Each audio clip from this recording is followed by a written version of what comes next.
Gloire à Dieu. Merci pour les bons techniciens qui gardent ma voix en donnant un bon retour. Acclamez les techniciens.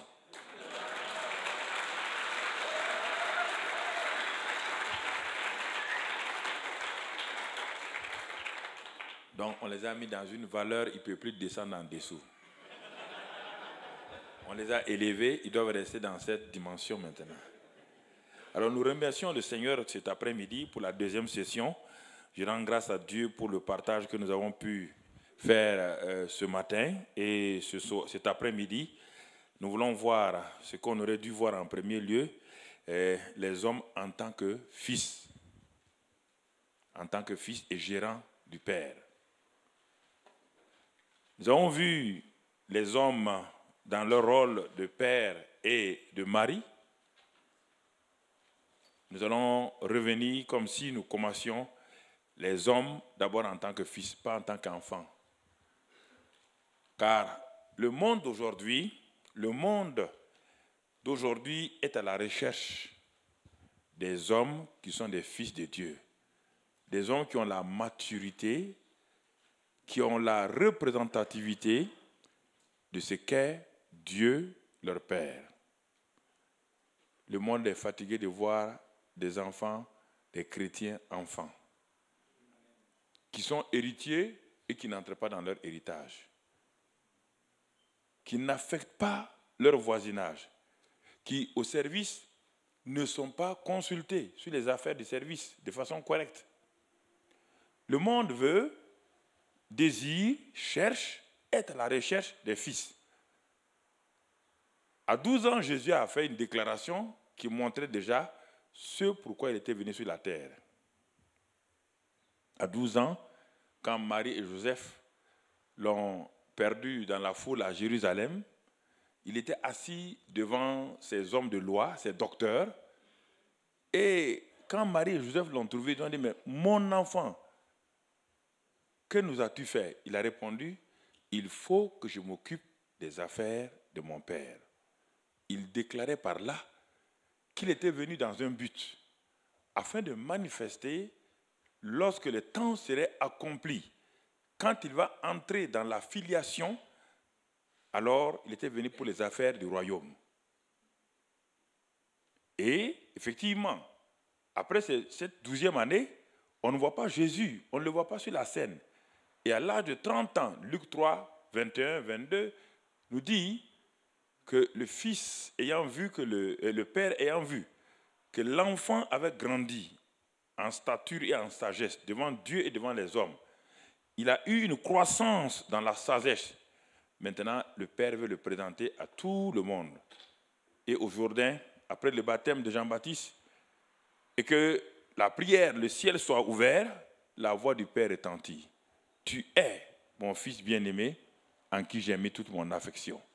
Cela dit que le père venait de l'introniser, le père venait de le présenter, de le consacrer comme le gérant des affaires de son père pendant ce temps des 3 ans sur la terre. Et dans notre vie, frères et sœurs, cela doit se faire ainsi. Il doit arriver à un moment donné en tant qu'homme, en tant que vrai masculin, entrer dans cette dimension de fils, que le Saint-Esprit vienne pour approuver. Et lorsque cela s'est passé, parce que le Saint-Esprit était descendu et avait rempli Jésus. Romains 8, 14 nous dit la même chose, que ce sont ceux qui sont conduits, remplis et conduits par le Saint-Esprit, qui sont fils de Dieu, pas enfants de Dieu. Ils sont nés par le Saint-Esprit, mais ce sont ceux qui sont conduits, qui sont habilités à gérer les affaires du Père. Alors, bien-aimés frères et sœurs, on m'a dit qu'il y a une sœur, donc c'est pourquoi j'ajoute sœur. Ce n'est pas une tradition maintenant, c'est une vérité.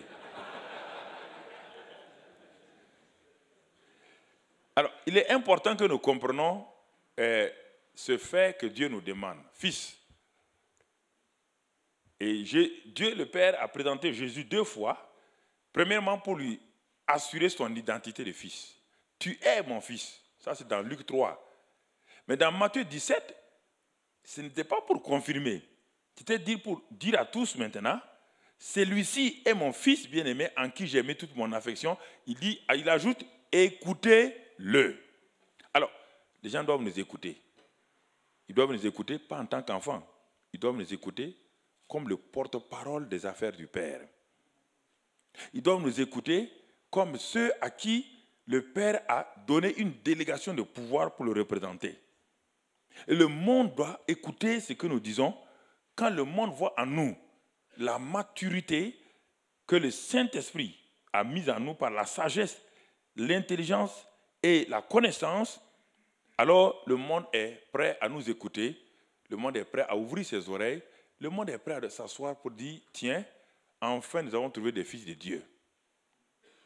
Nous avons trouvé des hommes qui non seulement sont nés, conçus et nés par le Saint-Esprit, mais qui maintenant ont une délégation, ont une autorité, qui peuvent manifester les 7 caractéristiques dont Genèse a parlé ce matin, nous avons parlé ce matin dans Genèse. Alors, Jésus a commencé à impacter, entre les deux, commencé à impacter sa génération. Parce qu'il était fils. Et la déclaration qu'il a faite dit, dans Jean 6, 38, il dit, je suis descendu uniquement pour faire la volonté de mon Père. Il dit, la volonté de mon Père, il montre les affaires du Père, les affaires du royaume. Il est venu pour s'occuper des affaires du royaume. Il est venu pour montrer aux gens qu'il est un fils fidèle dans la gestion des affaires de son Père. En tant qu'homme aujourd'hui, engagé dans beaucoup de choses, dans les entreprises, dans le commerce, dans l'université. Mais est-ce qu'avons-nous joué le premier rôle d'abord de fils, s'occupant des affaires du royaume? Est-ce que nous avons impacté avec les lois et les principes du royaume? Est-ce que nous avons laissé le Saint-Esprit, qui est l'esprit de sagesse, l'esprit d'intelligence, l'esprit de connaissance et l'esprit de conseil et de force, de connaissance et de crainte de l'Éternel, Ésaïe 11, est-ce que nous avons laissé le Saint-Esprit nous remplir, nous mouler à telle manière que lorsque nous apparaissons dans l'entreprise, dans la société, partout où nous sommes, que les gens puissent reconnaître, discerner à travers nous des fils de Dieu. Des gens qui ont une maturité, des gens qui ont quelque chose qu'ils sortent d'eux et qu'ils impactent. Ou bien les gens vont simplement nous dire, non, ce sont des gens qui aiment crier, ils aiment dire Alléluia, gloire à Dieu. On ne les caractérise pas ces paroles-là. Et cela est très important, bien-aimés frères et sœurs. Je suis descendu. Je ne fais que ce que mon Père m'a dit de faire. Et le Fils avait cette caractéristique principale de mettre sa tête sur la poitrine du Père. Le Fils voulait savoir quel était le fardeau du Père pour ce monde-là. Qu'est-ce que le Père ressentait? Les battements du cœur du Père. Et quand il sortait de cette présence, il était ému de compassion devant les malades parce que le Père était ému de compassion.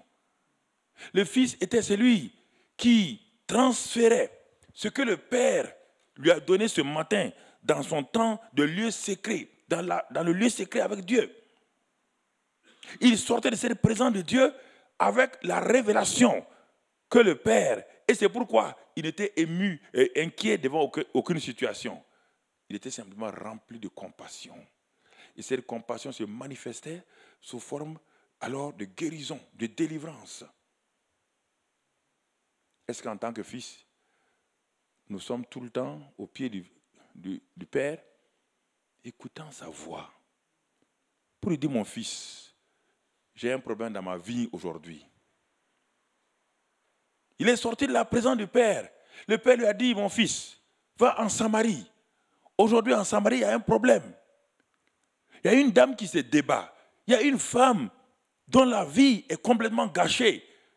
Elle est une femme religieuse, une femme qui s'y connaît dans beaucoup de choses, mais son cœur est vide. Alors Jésus a pris la route de la Samarie. Et la vie de cette femme a été transformée. Alors, bien-aimés frères et sœurs, le matin, est-ce que nous avons l'habitude de nous réveiller? Non pas dans l'angoisse de ce qui va nous arriver aujourd'hui. Est-ce que mon patron va me faire ceci? Non. La première chose, si nous apprenons à poser nos oreilles spirituelles sur le battement du cœur du Père, nous allons nous rendre compte que ce patron hargneux, ce patron colérique a un problème fondamental. Et arrivé le matin, vous allez découvrir dans cet homme-là, vous allez avoir une compassion de cet homme-là qui brasse des milliards, mais qui n'a ni paix ni joie en lui. Vos entrailles seraient saisies de compassion pour cet homme. Et vous allez aller vers lui avec l'amour du Père qui est en vous. Et une seule parole va faire que cet homme qui est sous stress, qui est dans la difficulté dans sa maison, parce que sa femme veut quitter, ou bien ses enfants sont dans la rébellion, il ne sait plus quoi faire. Alors, cet homme, vous pouvez le gagner par une simple parole. Parce que cette parole-là sera ointe, pas par la puissance, mais l'amour. L'amour gagne plus rapidement que la puissance. L'onction détruit le joug, mais l'amour transforme, gagne, change, modèle les gens. Et cet amour-là, il est lié étroitement au Saint-Esprit qui habite en nous. Et on ne peut pas changer l'humanité. Le monde n'attend pas des chrétiens qui viennent avec les 10 commandements pour les frapper. Le monde a assez d'avoir les 10 commandements derrière lui. Tu ne mentiras pas. Et celui qui vous dit ça est aussi un menteur que toi. Mais alors le monde est assez de voir des hypocrites qui se promènent là. Le monde veut, même malgré ma faiblesse, que le monde veut voir en moi une compassion.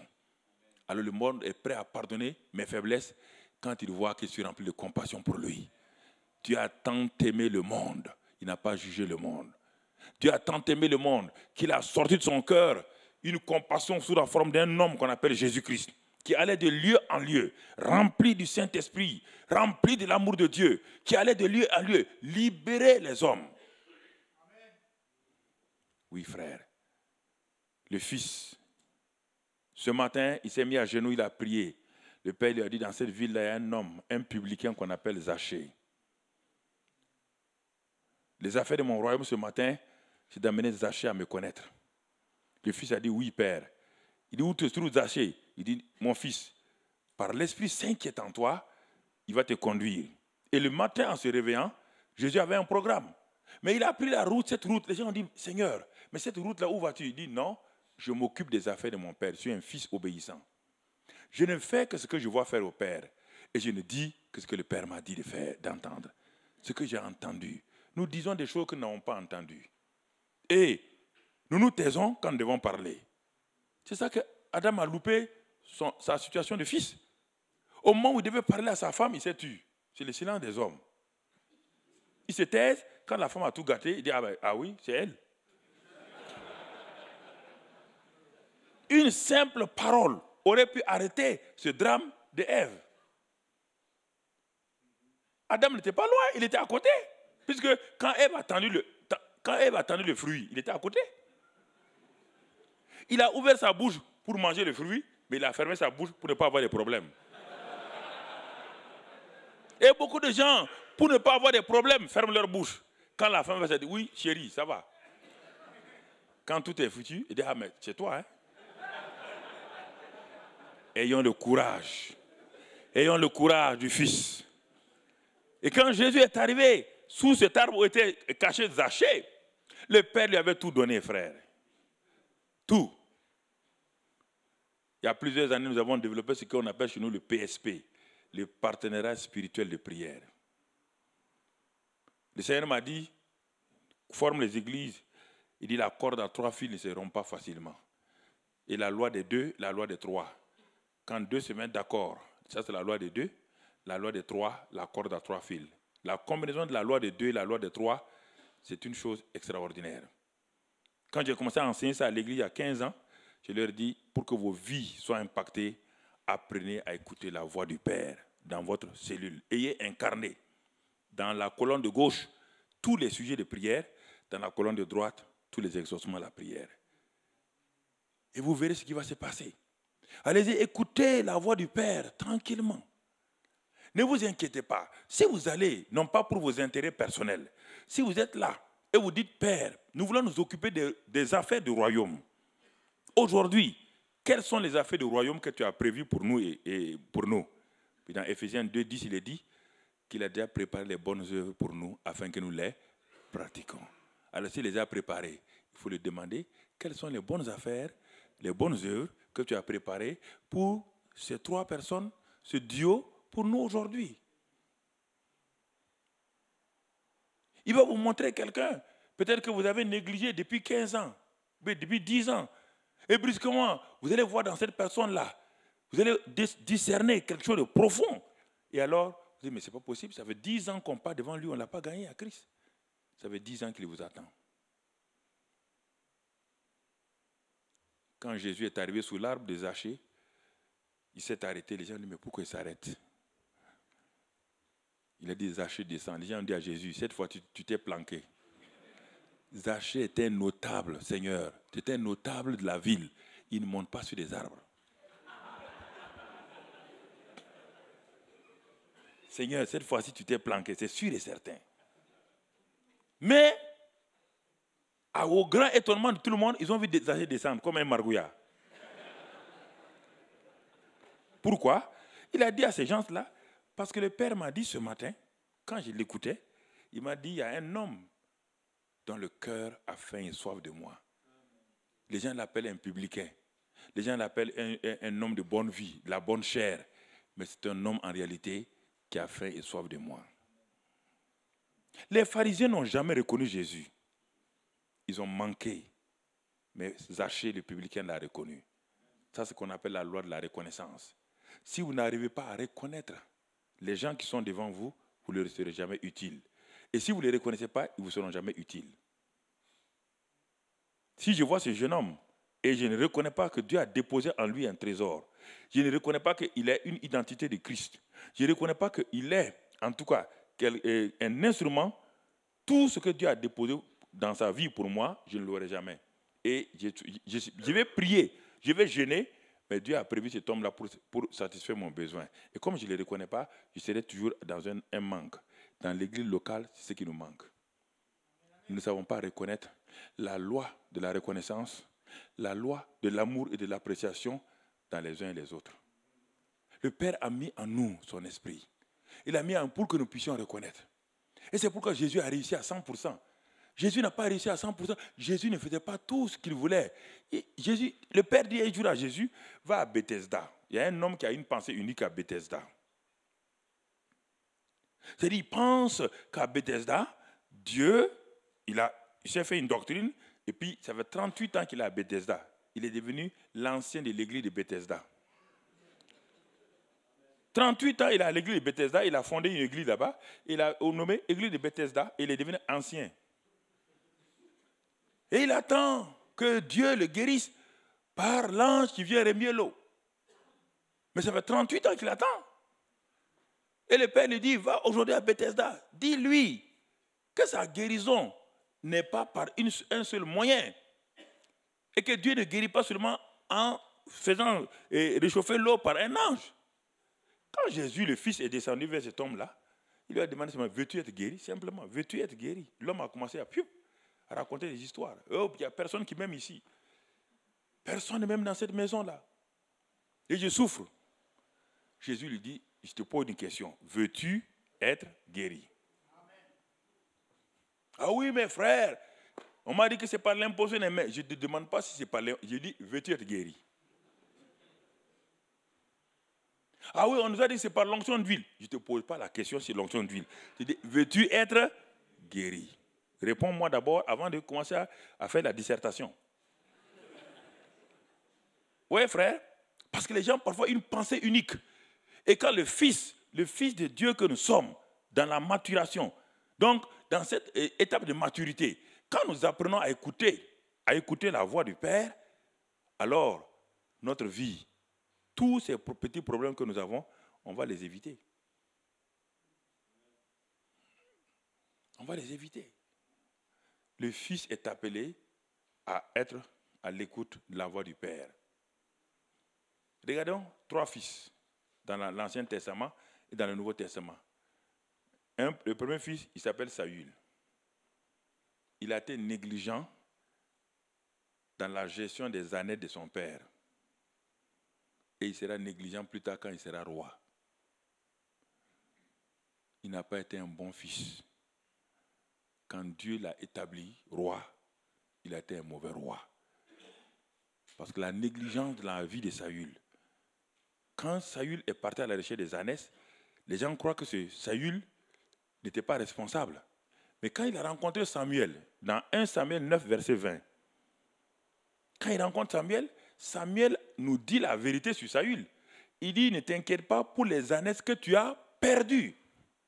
Alors que dans 1 Samuel 9, au commencement, dans les 5 premiers versets, il est dit que le père envoie Saül à la recherche des ânesses. Les gens croient que c'est le père qui a perdu les ânesses. Non, c'est Saül qui a perdu les ânesses. Et le prophète Samuel lui dit, ne t'inquiète pas pour les ânesses que tu as perdues, ton père que tu as perdu. Regardez, quand le Père Céleste lui a confié le royaume, les affaires du royaume, il a eu la même attitude de négligence parce qu'il n'a pas pu gérer et on lui a retiré encore le royaume. Alors, bien-aimés frères, il est très important pour nous les hommes. Est-ce que nous nous préoccupons des affaires du royaume que le Père nous a confiées? Est-ce que nous nous préoccupons des affaires du Père plus que des affaires que nous faisons dans ce monde-là? Nous sommes consacrés dans les affaires de César. Tout ce que César nous a confié, nous sommes à l'heure au travail, nous sommes à l'heure dans toutes choses, et les affaires du royaume. Et les affaires du royaume. Dieu nous a qualifiés, Dieu ne nous a pas dit de faire les affaires du royaume par notre propre force. Il n'a pas dit à Jésus, bien qu'il fût fils, il n'a pas dit à Jésus, va faire les affaires du royaume avec ta force. Dieu l'a qualifié en mettant en lui le Saint-Esprit, en le remplissant du Saint-Esprit, en le revêtant de la puissance du Saint-Esprit. Dieu ne nous demandera pas d'aller nous occuper des affaires du royaume sans un équipement adéquat, sans la sagesse, l'intelligence et la connaissance, les 3 éléments par lesquels Dieu a travaillé. Dans Proverbe 3, Proverbe 24, on nous montre comment Dieu a travaillé.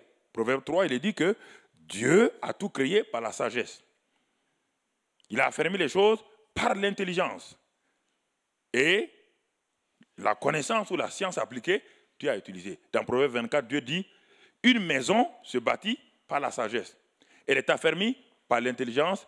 Ses chambres se remplissent de trésors par la science appliquée ou la connaissance. Alors, si ces 3 éléments ne sont pas en vous, ils sont liés au Saint-Esprit, comment allez-vous bâtir votre maison? Votre maison, c'est quoi? D'abord, votre propre vie.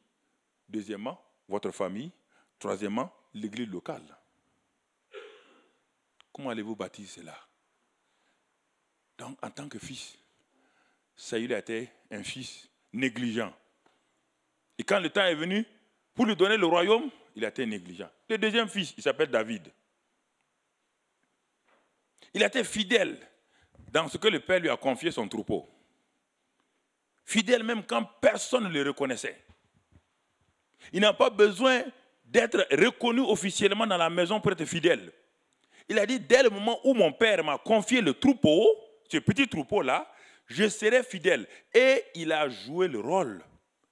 Quand un ours ou un lion venait, un simple berger a osé affronter l'ours et le lion. Pourquoi? Parce que la fidélité de David, quand il aura le royaume, il sera un roi qui, même dans l'éternité, il aura une grande place. Votre fidélité aujourd'hui, en tant qu'homme, dans les affaires du Père, va aller au-delà de votre vie terrestre.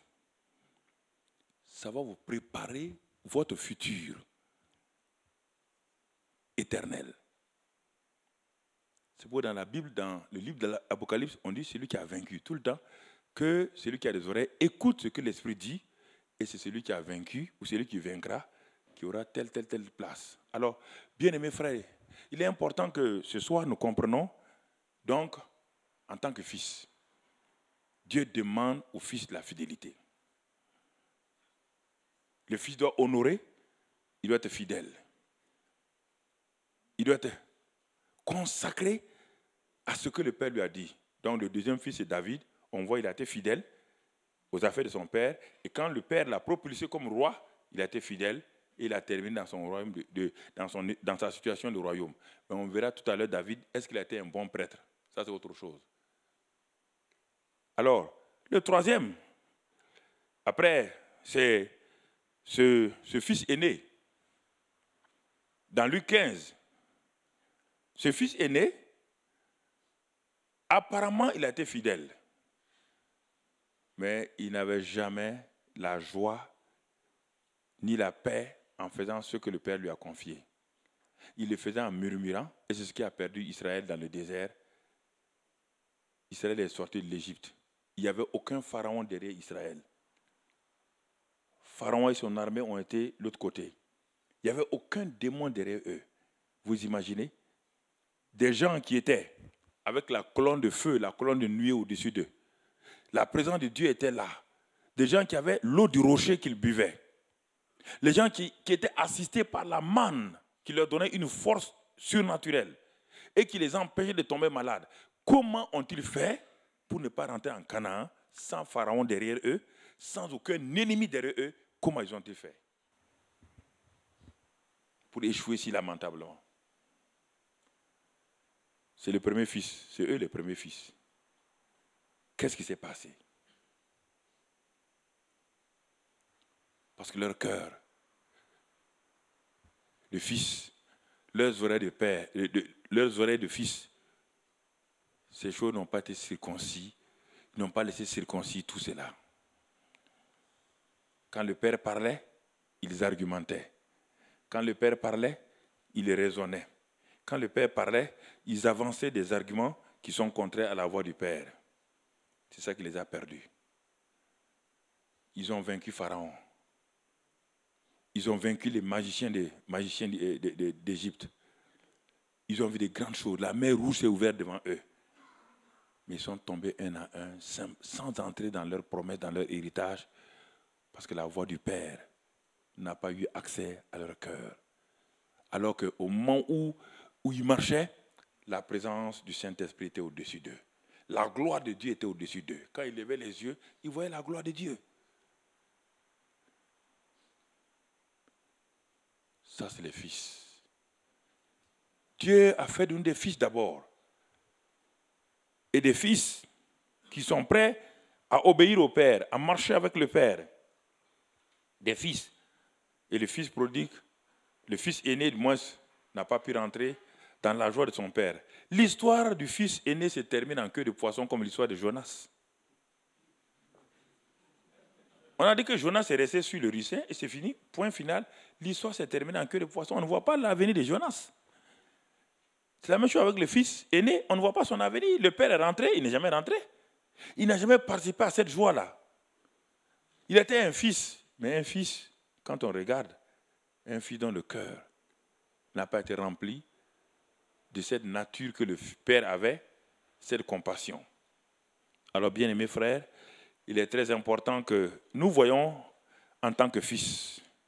Est-ce que dans ma vie, quels sont, en tant que fils, je suis le père des enfants, je suis naturellement mari, mais ce dont je parle maintenant, c'est votre état de fils. Alors, ce soir, nous devons, quand on va arriver au temps de prière, voir combien de fois nous avons nous-mêmes refusé, nous avons argumenté avec le Père pour ne pas jouer le rôle de fils pour lequel Dieu nous a établis. Jésus avait cette joie de faire ce que le Père voulait. Il avait cette joie d'obéir au Père parce qu'il savait que le Père l'avait rendu capable. Le Père l'avait rendu capable non seulement par la grâce, le régime de la grâce, mais par l'esprit de grâce qui était en lui. Le Père l'avait rendu capable d'obéir. Et le Père nous a rendu capables de la même manière. Il nous a donné cette capacité, cette grâce qui est une faveur, mais qui est aussi une capacité. La grâce n'est pas seulement une faveur pour faire ce qu'on veut. C'est une capacité qui nous amène à renoncer à l'impiété, qui nous amène à renoncer à la vie passée, qui nous amène à couper les liens avec le passé. Cette grâce-là, elle est suffisante, elle est surabondante. Les deux qualités, elle est suffisante, elle est surabondante. Et quand nous voyons cette grâce-là, nous commençons à connaître Dieu d'une façon nouvelle. Nous commençons à le connaître comme un Dieu fidèle, un Dieu qui est de compassion, un Dieu de grâce. Ça, le fils qui est gérant des affaires de son père. Avons-nous été fidèles dans cela? Le père, quand il regarde la Suisse, un grand pays chrétien, peut-être qui est petit par la taille géographique, mais un grand pays, 700 ans de christianisme.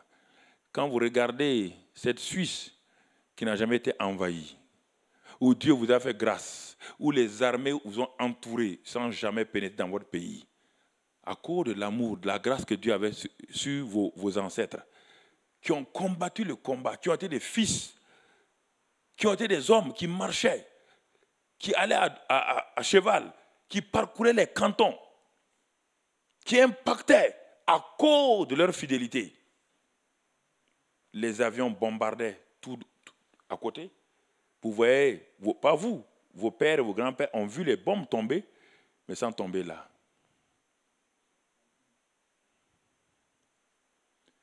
Aujourd'hui, Dieu interpelle la Suisse. Dieu interpelle la Suisse pour dire, frères et sœurs de Suisse, il y a quelque chose d'important que vous devez voir. Ma grâce est sur vous. Alors, est-ce qu'il n'est pas bon qu'en tant que descendants de ces hommes, de ces femmes qui ont combattu le bon combat de la foi, nous puissions nous asseoir et dire, ils n'avaient pas les moyens que nous avons. Ils n'avaient pas les compétences que nous avions. Ils n'avaient pas les ressources financières que nous avions. Mais avec le peu, ils ont impacté notre pays tout entier. Et c'est de la Suisse que l'Évangile a envahi l'Europe. Vous êtes les fils. Vous êtes ceux à qui on a passé le témoin. Vous êtes ceux qui, aujourd'hui, devaient continuer à courir la course. Ses parents ancêtres sont assis sur les strades et vous regardent courir la course. Et vous applaudissent quand vous continuez.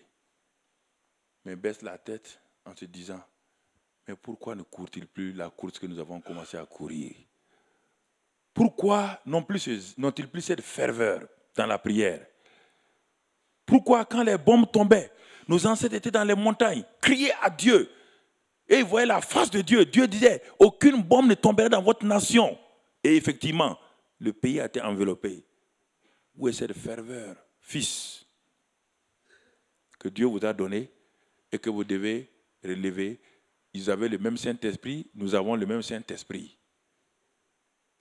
Vous n'êtes pas moins qualifié qu'eux. Donc c'est pourquoi le forum des hommes était un forum très important. De réveiller la vie de prière, de réveiller la vie de l'écoute de l'esprit, de réveiller le partenariat spirituel de prière, de s'engager 2 à 2. La seule unité de prière, c'est 2, pas besoin de 3. Si 2 s'accordent sur la terre et demandent chose quelconque, elle leur sera donnée. Pourquoi ne pas prendre des sujets de prière? Simplement 2 personnes. Des sujets de prière répartis. Il y a tellement de chrétiens en Suisse. Et vous répartissez 2 à 2, simplement 2. Et Dieu vous écoute. Une ferveur renouvelée. Ranimer la flamme de la prière. Pendant des années, notre nation était bouleversée par des coups d'État.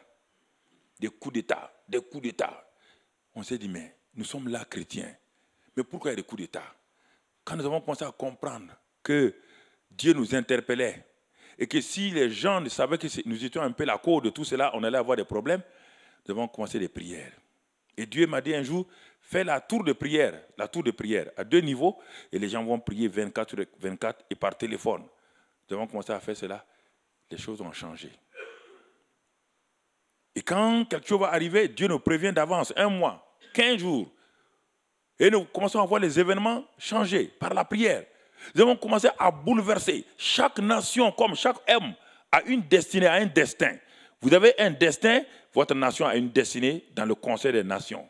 Si vous ne connaissez pas le destin de votre nation, et si vous ne savez pas que vous avez un destin vous-même, comment allez-vous prier pour que la destinée de la Suisse soit accomplie? C'est en tant que fils. Il vous a confié les affaires du royaume. Vous êtes les fils bien-aimés du Père. Il compte encore sur vous.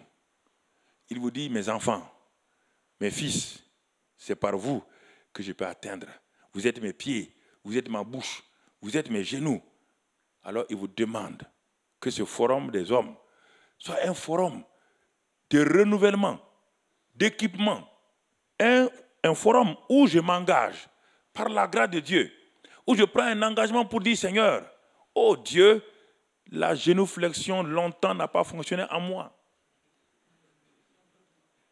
Je vais commencer, Seigneur, mets de l'huile dans mes genoux, mets de l'huile d'onction pour la prière.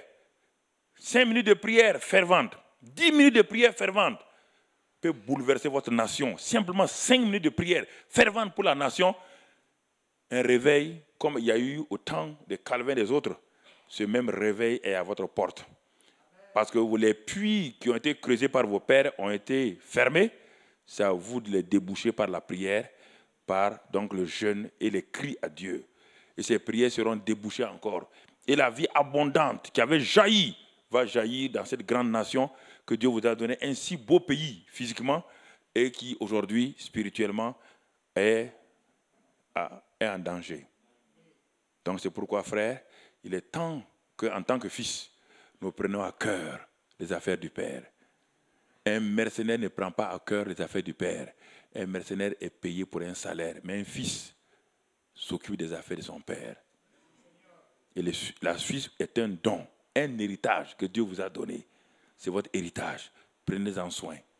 Et si vous prenez soin de cela, vous allez voir effectivement cette grâce de Dieu dans votre vie. Je vous assure, il y a tellement de potentialité ici. Quand je vous regarde, je vois ce potentiel que Dieu a déposé en vous, que vous avez éteint. Et quand je parle aux Africains, c'est la même chose. C'est le continent dont le sous-sol est le plus riche parmi tous les continents. Mais regardez la pauvreté de l'Afrique. Le continent le plus riche de tous les 5 continents. Le continent qui a tout ce qu'il faut. Mais économiquement, il est le plus pauvre. Il est pauvre parce qu'on n'a pas exploité les ressources qui sont là au bénéfice. Alors aujourd'hui, vous avez cette même capacité en vous. Ce potentiel est déposé en vous. Est déposé en vous. Ces trésors sont déposés en vous. Réveillez-les par un temps de prière. On n'a pas dit 3 heures de prière. On n'a pas dit 15 heures de 5 minutes de prière, même au travail. Vous élevez votre cœur vers Dieu. Au moment où vous êtes dans votre usine, élevez votre cœur pour la Suisse. Dans votre bureau, élevez votre cœur pour la Suisse. Une prière simple d'une phrase est plus dangereuse qu'une bombe. Si elle est faite du plus profond de vos cœurs. S'il vous plaît, dites à Dieu, remplis-moi des entrailles de miséricorde, de compassion pour ma nation. Remplis-moi, Seigneur, de la compassion des âmes, de la compassion. Remplis-moi. Ça, c'est le premier élément que je voulais vous laisser cet après-midi avant d'aller au dernier élément que je vais voir maintenant. Donc, les hommes sont établis comme les prêtres de la famille, les prêtres. Et regardons cela. Dans 1 Corinthiens 11, 3, il est dit là-bas que Christ est le chef de l'homme, que l'homme est le chef de la femme. Alors quand on dit ça, les hommes disent, tu as entendu, madame? De quel chefferie on parle? On parle de responsable, de tête. Et le psaume 133 nous explique ce que ça veut dire. Le psaume 133 nous dit ceci. Le psaume 133 que nous avons beaucoup lu comme un psaume où la communion fraternelle, mais avant d'être une communion fraternelle, regardons d'abord ce que la Bible nous dit dans le psaume 133. Le psaume 133 nous dit ceci. Oh, voici qu'il est agréable, qu'il est doux pour des frères de demeurer ensemble. Et il dit maintenant, c'est comme l'huile précieuse qui, répandue sur la tête, descend sur la barbe d'Aaron, qui descend sur le bord de ses vêtements. Alors, si l'homme est la tête de la famille, s'il est le chef, Dieu répand l'huile où? Sur la tête. Et cette huile-là coule maintenant sur tout le corps pour descendre jusque sur le bord des vêtements. Mais s'il n'y a pas de tête, sur quoi Dieu va déverser l'huile?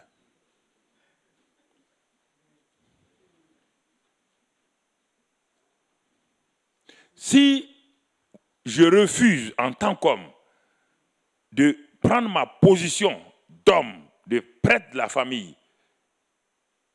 qui va recevoir l'onction? Dans l'Ancien Testament, Aaron et ses fils étaient consacrés comme les sacrificateurs, comme les Lévites. Et on mettait l'huile sur leur tête, mais ce n'est pas fini. On prenait le sang, on mettait sur le lobe droit, sur le lobe de l'oreille droite, sur le pouce et sur le pied. Ça veut dire, désormais, l'homme, non seulement est la tête, mais il est celui qui, dans la famille, doit apprendre à écouter Dieu. Et quand il a appris à écouter Dieu, l'œuvre de ses mains doit être prospère, doit être bénie. Et quand il a fini cela, il doit marcher selon la volonté de Dieu. C'est ça, l'homme prêtre de la famille. Car sa marche va déterminer la marche de toute la famille. Sa marche va influencer la marche de son épouse et de ses enfants. L'œuvre de ses mains va influencer sur toute sa famille. S'il apprend à écouter la voix du Seigneur, alors il va empêcher à sa famille de tomber dans des choses très difficiles. Parce que l'huile a été répandue sur la tête et l'huile va aller sur le reste du corps. Mais maintenant, lui, en tant que particulier, son oreille, ses mains et ses pieds doivent permettre de jouer le rôle d'un bon prêtre de la maison, d'un bon sacrificateur de la maison, d'un bon pasteur de la maison, d'un bon berger de la maison. Et c'est pourquoi Deutéronome 11 nous dit que c'est par l'homme. Deutéronome 11, verset 19, nous parle et dit ceci: quand l'homme a reçu cette onction, quand l'homme a été établi comme le prêtre, et Dieu lui dit maintenant, 11, verset 19, Dieu lui dit ceci: vous, verset 18 même, mettez dans votre cœur et dans votre âme ces paroles que je vous dis. Il parle aux hommes en particulier. Il parle aux hommes, les prêtres de la maison. Mais avant que Dieu ne parle ici, cet ordre-là, déjà dans Exode 12, Dieu avait dit à Moïse, dis aux hommes qu'ils doivent jouer un rôle important pour la sauvegarde de leur famille. En faisant quoi? En prenant un agneau et en le tuant entre les deux soirs, en mangeant sa chair avec des herbes amères et en appliquant le sang de cet agneau-là sur le linteau et les piliers de leur maison. Et à cause de ça, leur maison sera en sécurité. Le rôle de l'homme. Le rôle de l'homme commence par cela. Et à cause de ce rôle que ces hommes ont joué dans le camp d'Israël, aucun premier fils n'a été touché. Aucun premier-né de bétail n'a été touché. La sécurité a prévalu là-bas.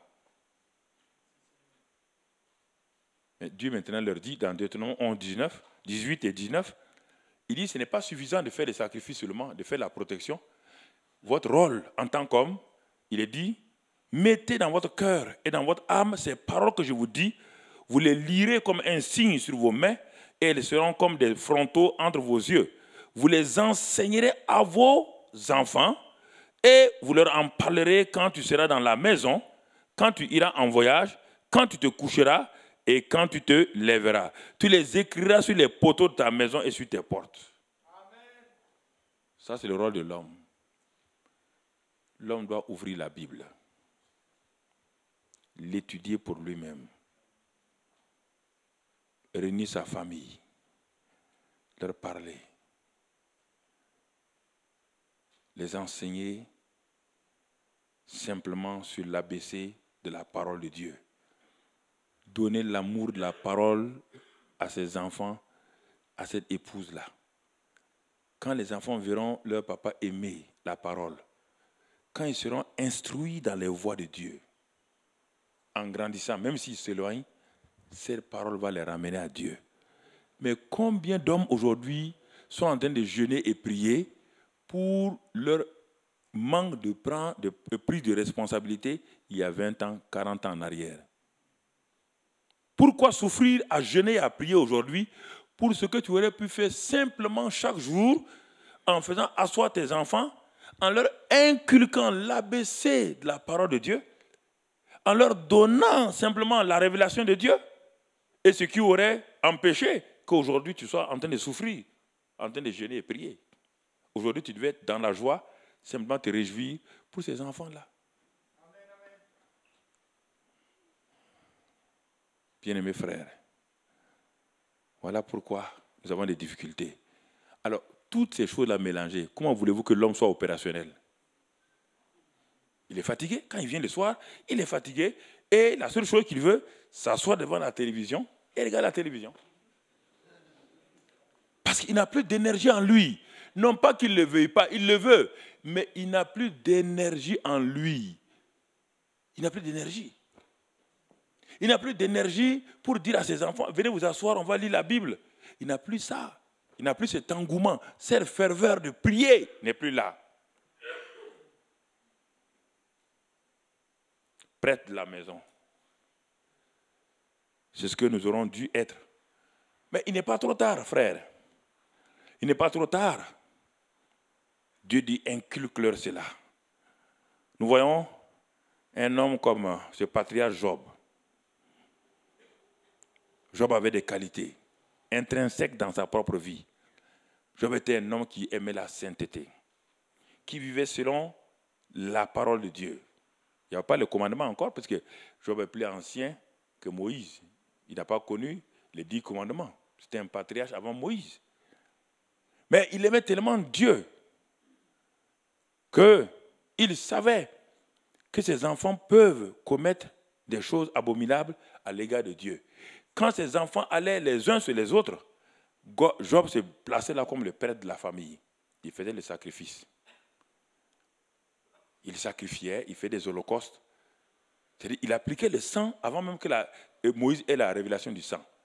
Il savait que le sang avait une importance avec une relation avec Dieu. Il versait le sang pour ses enfants, il criait à Dieu, il plaidait les mérites du sang et il appliquait le sang. Et la Bible dit qu'à cause de cette fidélité de Job, dans son rôle de prêtre sacrificateur, sa maison était gardée. Sa maison était protégée. Et l'ennemi a rôdé pendant des années, cherchant comment attaquer Job. Mais qu'est-ce qui va faire que Job aura des problèmes? Job était tourné sur lui-même, il était courbé sur lui-même. Il voyait dans ses enfants. Mais Job ne levait pas les yeux vers Dieu. Il était préoccupé par sa fonction. Et à cause de cela, Job avait maintenu, entretenu dans son cœur certaines choses qui vont lui coûter cher. Et quand l'ennemi est monté vers Dieu pour demander la permission pour toucher Job, et quand il a touché Job, brusquement, Dieu nous révèle la vie de Job. Cet homme à qui Dieu a présenté à Satan en disant, y a-t-il un homme aussi fidèle que Job? Nous le voyons maintenant dire des choses terribles. Nous le voyons dire simplement une parole qui m'a beaucoup frappé. Il dit, maudit soit la nuit où un enfant mâle a été conçu. Maudit soit la nuit où mon père et ma mère sont allés ensemble pour concevoir un enfant mâle. Regardez le cœur de Job. Dieu nous révèle ce père-là. Qu'est-ce qui faisait que Job faisait les sacrifices? Ça, c'est important, frère. Il avait un intérêt personnel pour protéger sa famille, ses biens et tout. Mais brusquement, quand Dieu va au-delà pour toucher Job, quelque chose se révèle. Il dit, ce que j'ai craint toujours, c'est ce qui m'est arrivé. Il entretenait dans son cœur. Qu'est-ce que, en tant que père, prêtre, vous entretenez dans votre cœur? Vos pensées sont aussi plus fortes que vos paroles. Car les paroles ne sont que l'expression de vos pensées. C'est pourquoi Jésus dit les pensées du cœur. Le cœur est l'usine. La bouche est le directeur commercial qui expose vos produits. Dans une entreprise, il y a l'usine où on produit les produits, mais s'il n'y a pas de directeur commercial, les produits ne se vendront pas. C'est pourquoi Jésus dit attention à votre bouche. Ne dites pas, car dans votre bouche, il y a la mort et la vie, il y a le succès et l'échec.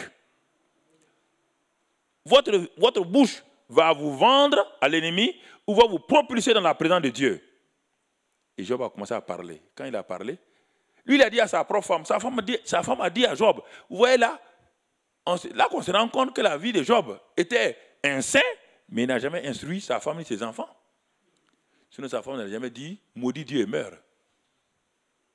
Si sa femme avait été instruite dans la crainte de Dieu, il y a beaucoup d'hommes qui sont saints par eux-mêmes, qui sont prêts, qui obéissent à Dieu, mais ils n'ont pas inculqué ces valeurs-là à leurs femmes et à leurs enfants. Quand les problèmes arrivent, quand ils ont échoué, les enfants ne savent plus comment, quelle valeur, quel modèle, à qui se référer. À qui se référer. Et on voit Job en train de dire des choses terribles. Du coup, dans Job 30, 31, un jeune homme arrive. Il s'appelle Elihu. Il est venu assister à un sommet, un forum des hommes. Il a dit, je vais aller à ce grand forum des hommes où papa Job et ses 3 amis vont nous enseigner comment se conduire comme des hommes. Il est allé, il s'est assis pendant des jours et des jours. Qu'est-ce qu'il entend?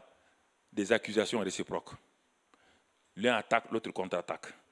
Attaque, contre-attaque. Attaque, contre-attaque. À la fin, le jeune homme a levé la main et dit, moi monsieur, s'il vous plaît, je peux avoir la parole? On dit, oui, parle jeune homme. Il dit, je croyais, jusqu'à ce jour-là, j'en étais convaincu que les pères aux cheveux blancs étaient des sages.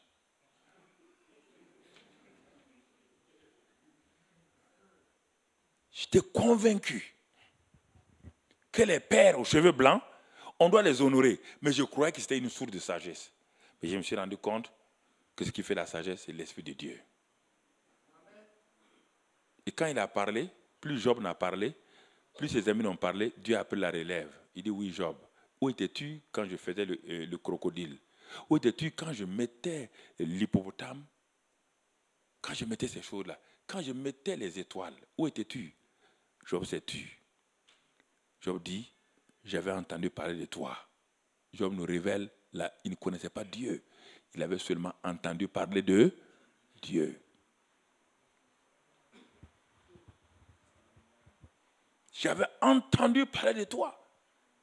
Mais mes yeux, mes 5 sens maintenant, mes yeux, mes oreilles se sont soumises à toi. Je commence à avoir la révélation. Jusqu'à présent, j'étais un chrétien, un croyant qui marchait selon ce qu'il entendait le oui dire. Mais maintenant, je réalise. Et à ce moment-là, Job a commencé à être un vrai prêtre de sa maison. Quand il a eu ses enfants et tout, il a eu une nouvelle femme, je ne sais pas si c'est la chose, et il a commencé à être un bon prêtre. Il a été béni. Donc, il n'a pas su être comme un prêtre au début, mais à la fin de sa vie, il a été un bon prêtre. Amen. Regardez Isaac. Isaac était le prêtre de sa famille. Mais Isaac, qu'est-ce qu'il a fait? Il n'a pas su, quand les 2 enfants sont nés, il a laissé l'instruction des 2 enfants à Rebecca. La seule chose qui l'intéressait, c'est son ventre. Et comme Isaïe était un bon chasseur de gibier, quand Isaïe amenait du gibier, il dit pas, mon fils, tu es béni. Ça, c'est le papa, prêtre, mais qui fait des différences entre les enfants. Parce que certains enfants viennent, le manipulent un peu, il accepte et il condamne les autres. Un bon prêtre de la maison ne regarde pas ce que les enfants font. Il les aime de façon inconditionnelle. Il ne les aime pas parce qu'ils sont obéissants ou désobéissants. Il ne les aime pas parce qu'ils font ce que lui veut ou ce qu'ils ne veulent pas. Non, Dieu ne fait pas comme cela. Un bon prêtre de la maison s'occupe, il met en eux, il travaille les imperfections de l'autre, les faiblesses de l'autre, et il équilibre la vie des enfants pour que les enfants puissent se respecter les uns les autres. Un bon prêtre de la maison ne dit pas à sa fille, mais tes frères sont mieux que toi. Mais tout le temps, c'est toi qui fais ça et qui fais ça. Non, un bon prêtre ne dit pas ça. Ne compare pas ses enfants, ils sont incomparables. Aucun enfant dans la famille n'est comparable à l'autre. Aucun. Ne compare pas les enfants. Prie seulement pour eux. Regardez, frère, c'est quelque chose que nous avons créé dans nos familles. Il y a des enfants qui, jusqu'aujourd'hui, à 45 ans, n'arrivent pas à s'en sortir. Papa toujours les a comparés à leurs sœurs. Il a toujours pris parti pour leurs sœurs. Et ce garçon, il a 45 ans, il ne sait pas comment faire. Il n'a jamais été accepté. Le prêtre, il est là pour chacun. Il est là pour chacun des enfants et il les regarde. Il prie le Saint-Esprit, il demande au Saint-Esprit, révèle-moi qu'est-ce qui ne va pas dans cet enfant, qu'est-ce qui l'a blessé quand il était enfant. Quelles sont les paroles qui ont fait que cet enfant a cette attitude si négative. Et quand il demande au Saint-Esprit, le Saint-Esprit va dire, cet enfant a besoin simplement d'un simple regard. Dis-lui quelques paroles et tu vas voir.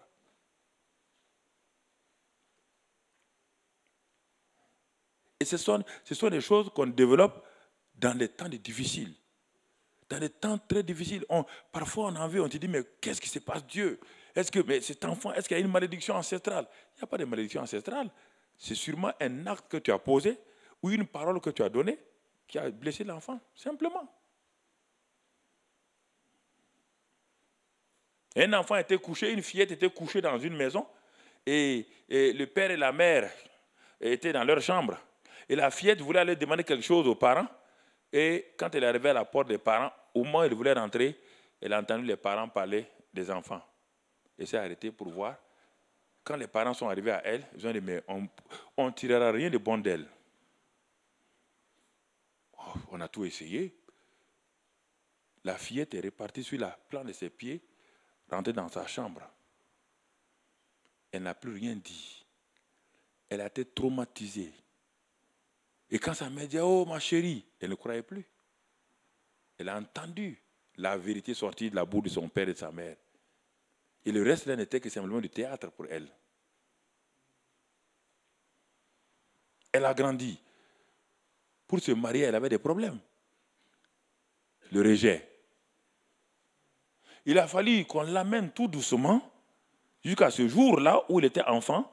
Elle a entendu ces paroles-là. Il n'y avait pas un démon. Mais son cœur d'enfant était meurtri. Quand la parole de connaissance est sortie, lui montrant, elle était à 3 ans, elle a craqué, elle a pleuré. C'est ce jour-là que son âme a été délivrée de cela et elle est rentrée dans sa maison totalement changée. Totalement changée. Près de la maison, Isaac, et ça lui a coûté cher. Les 2 enfants se sont entre-déchirés. Parce que la maman, émotionnellement, elle n'est pas capable de diriger les enfants parce que les enfants ont besoin d'une autorité qui est équilibrée. La maman joue son rôle, mais ne peut pas remplacer le père. Et c'est pourquoi, vous voyez la fin de Rebecca, on n'a jamais su comment Rebecca a terminé. La maman disait quelque chose. Pourquoi? Parce qu'elle a pris la place de l'homme, elle a reçu les coups, tous les coups qu'elle avait. Elle a dit un jour, elle s'est criée, mais si Jacob se comporte comme Ésaü, il vaut mieux que je meure. S'il continue comme ça, que je meure. Elle s'est maudite elle-même et Rebecca est morte comme cela. Lisez la fin de la vie de Rebecca. À cause de la démission d'Isaac, qui n'a pas joué son rôle de prêtre. Qui n'a pas joué son rôle de prêtre de la maison. Un autre homme, David, on a dit qu'il a réussi en tant que fils. Mais quand il est devenu père, il y avait des choses dans la vie de David qui n'a pas réglé. Parce que quand nous lisons le psaume 51, quelque chose nous dit que David, quand il dit « j'ai été conçu dans le péché », quand on lit le psaume 51, on se pose la question, mais pourquoi David dit ces paroles-là? Est-ce qu'il parle de ses propres péchés? Non, on se rend compte que David était comme un intrus dans la famille d'Isaïe. Quand on regarde attentivement la Bible, on voit cela. Alors il y a quelque chose dans la vie de David qui n'a jamais marché. La première femme que David a eue, c'est Michal, la fille de Saül. Si vous lisez dans 1 Samuel, vous allez le trouver. Je vous donne les passages si vous voulez développer cela vous-même. il a aimé cette femme-là et il s'est trouvé, et Michal aussi l'aimait. Et comme Saül voulait en quelque sorte prendre David dans son piège, il a promis qu'il va lui donner sa fille, mais c'était la fille aînée. Et quelqu'un d'autre a pris la fille aînée, et on est venu dire à Saül, mais il y a ta fille junior qui aime David déjà, Michal. Ah, il a dit, mais c'est une bonne occasion, et il a donné Michal. Cela se trouve dans 1 Samuel 18, verset 20, jusqu'au verset 27, 28. Donc, les deux jeunes gens se sont aimés. Et plus tard, Michal a tellement protégé David, quand son père cherchait à le tuer, c'est Michal qui a protégé David. On le voit dans 1 Samuel 19. Mais au moment où David savait que sa vie était en danger, David a fait une erreur grave. Il a fui, allé dans le désert, et des hommes ont quitté tout Israël pour venir chez lui, mais David n'a jamais amené Michal avec lui. Michal a été abandonné. Le premier amour de Michal a été transformé, changé. Quand les gens disent que David a dansé et Michal l'a méprisé, pourquoi Michal l'a méprisé? Alors que Michal aimait cet homme-là au départ. Qu'est-ce qui s'est passé pour que Michal méprise maintenant le roi David? Les gens ne lisent pas la Bible pour bien voir cela. On dit, oui, mais David a dansé et Michal a maudit David et qu'elle n'a pas porté d'enfant. Mais David l'a abandonné 13 années. Quand David était dans les cavernes, la caverne d'Adoulam, la caverne d'Engedi, des gens parcouraient, mais jamais David n'a dit, allez-y me chercher ma femme, Michal. Et à la fin, on a pris Michal, on l'a marié de force à un autre homme. Et Michal n'a pas compris le rejet de cet amour-là. Comment elle a défendu David? Quand son père voulait le tuer, elle a mis un téraphim dans le lit pour tromper son propre père. Elle a donné toute sa vie pour David. David n'a pas joué le bon rôle de mari. Il n'a pas joué. Il a tué le lion. Mais il ne s'est pas fait lion pour sa famille. Il n'a pas protégé sa famille. Et Michal est rentré dans l'amertume. Et dans 2 Samuel, quand Saül est mort, Jonathan sont morts, on les a enterrés, et que Abner a changé, David dit d'aller chercher sa femme Michal. 13 ans plus tard, la femme vient, on part l'arracher à son mari pleure. Et le cœur de Michal était attaché à cet homme-là, parce que David l'avait lâché. David était tellement absent, il était tellement occupé, que le cœur de ses enfants n'ont jamais pu s'attacher à lui. C'est ça le problème quand l'homme est trop occupé, il n'a pas joué le rôle de prêtre. On ne voit jamais David. David a fait de bonnes compositions, mais on ne voit jamais David en train d'éduquer, d'instruire ses enfants. Il a commencé à le faire seulement avec Salomon. Mais c'était trop tard, parce que sa famille avait été détruite. Inceste, rébellion d'Absalom. Il aimait Absalom sentimentalement. Il n'a jamais éduqué Absalom, ni Adonijah. Lisez la Bible. C'était un vainqueur extérieur. C'était l'homme qui a tué son ours, l'homme qui a tué son lion, l'homme qui a tué son Goliath. Et dans la famille, il n'a jamais pu jouer le rôle de prêtre. C'est quand, plus tard, Salomon est venu, qu'il a commencé à s'intéresser. Il a vu que sa famille avait tellement échoué qu'il a commencé à s'intéresser à la vie de Salomon. Et c'est pourquoi Salomon dit, j'ai été un fils pour mon père. Et mon père m'a éduqué, m'a instruit. Mais Absalom n'a jamais dit cela. Adonijah n'a jamais dit cela. Aucun des fils de David n'a dit cela. Aucune des femmes n'a dit cela. C'est pourquoi c'est dangereux d'être un vainqueur, un champion au dehors, et d'être un lampion à l'intérieur.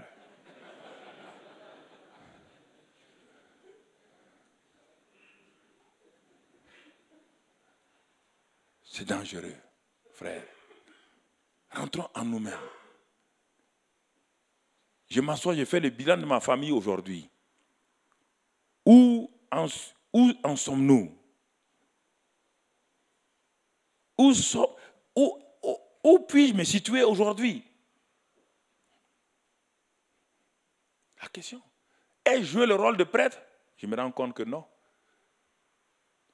Je me suis préoccupé des choses, au lieu de préoccuper de la transformation de ses enfants et tout.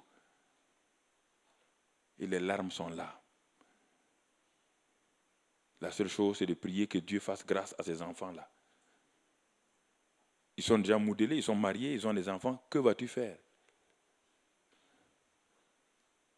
Frère, c'est très important. Le prêtre de la famille.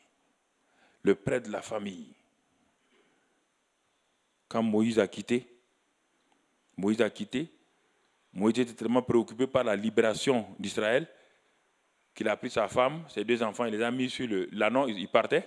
Et Moïse a oublié la chose la plus importante de circoncire ses enfants. Et l'ange de la mort est venu pour frapper. Et la femme de Moïse dit, s'écrie, ô mari de sang, comment peux-tu aller libérer ton peuple et tu n'as pas libéré tes enfants de l'emprise de l'ennemi? Heureusement, j'ai intervenu, sinon les 2 enfants mouraient. Comment peux-tu aller exercer ton ministère au dehors? Un jour, je te raconte 2 histoires. Un grand pasteur est mort. Et les enfants étaient alignés et saluaient ceux qui sont venus présenter leurs condoléances. Quand chacun arrivait, il dit, mais votre papa était un grand homme. Votre papa était un homme merveilleux, un homme puissant. Parce qu'effectivement, il avait des dons spirituels. Il a guéri beaucoup de malades. Il a chassé beaucoup de démons. Tous ceux qui venaient saluer, féliciter les enfants. À la fin, le dernier petit enfant, vraiment stressé par les paroles des gens, l'enfant s'est arrêté, un enfant de 5 ans. Il dit, mais si vous connaissez papa, vous n'allez pas oser dire cela. Nous avons vécu dans l'enfer ici. Cet enfant-là disait ça. Il était un grand homme pour vous, mais pour nous, il n'a jamais été un homme. Après, on était un grand homme. On ne l'a jamais connu. Et c'est ça que nos enfants doivent écrire sur notre tombeau un jour? Père inconnu.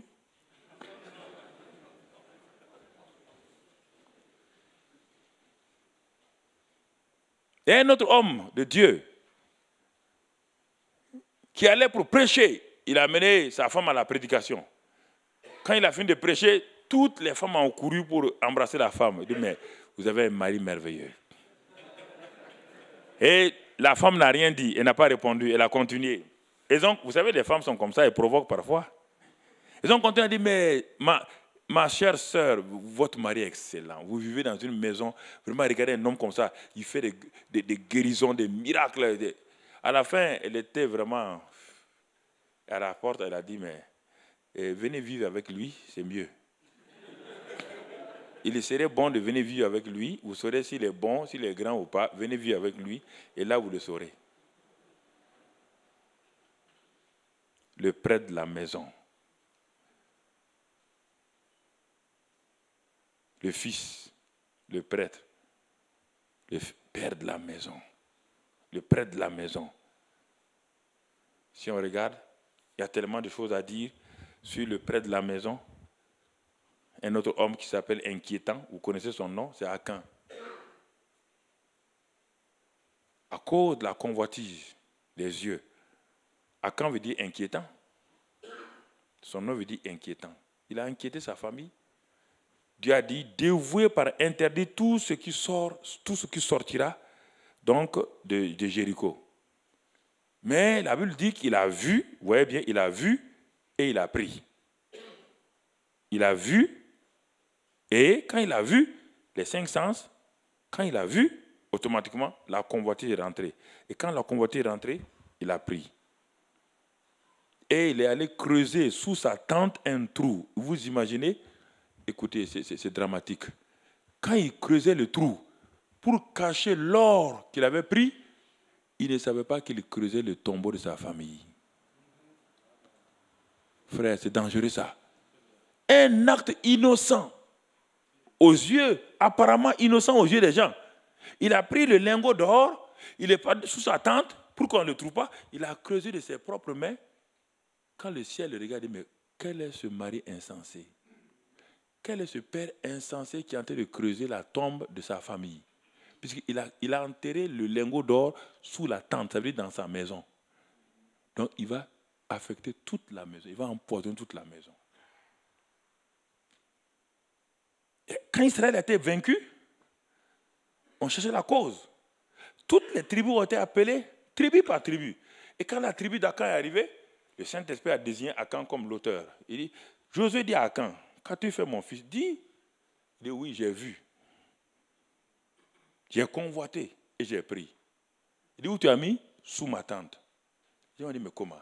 Si tu l'avais enterré dans la forêt, ça c'est compréhensible, tu l'enterres dans ta maison, ça veut dire que tu as mis toute ta maison sous le joug de l'interdit. Toute sa maison a été détruite. Un acte innocent.